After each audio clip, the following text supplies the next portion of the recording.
ivadika tanteraka ho any amin'ny pejy fiatrehana ny noely indray kosa isika hanomboka ny alatsinainy 15 Desembre ary tsy farana raha tsy ny fahafito ny volana janoary ny hetsika bazar de Noël izay karakarain'ny commune Antananarivo renivohitra.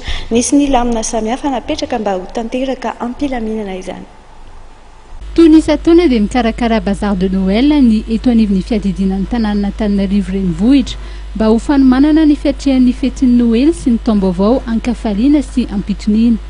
Ny faha 15 ny volana Desambra izao no anombohana izany bazar de Noël izany raha ny fanamariana ny oety ny tompon'andraikitra Isa Tsokajy omaly ary toerana roa samihafa no anatanterahana izany.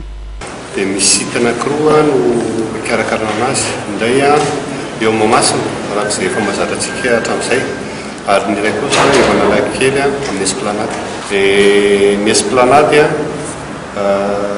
eo parking izy zany vadika tsena daholo dia ny lalana ny entre ny pavillon sy ny parking izy zany igny koa zany vadika tsena daholo zany amin'ity indray mikoraka ity.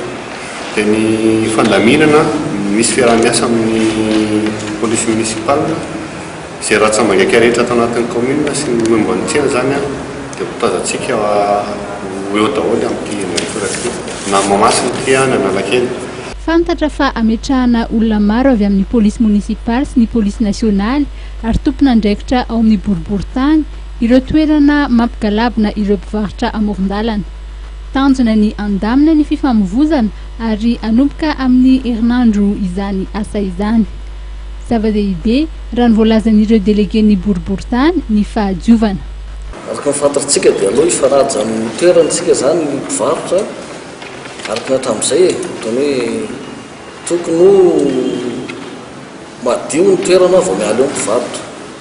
Fiarah-miasa amin'ny mpivarotra, fiarah-miasa amin'ny mpamafy satria le loto napetraka teo zany dia tokony mba hanjaran'ilay mpivarotra manala azy. Ohatrany sahirana izy nametraka ny entana dia mampiserina kely izy manadio an'io rehefa vita ny tsena.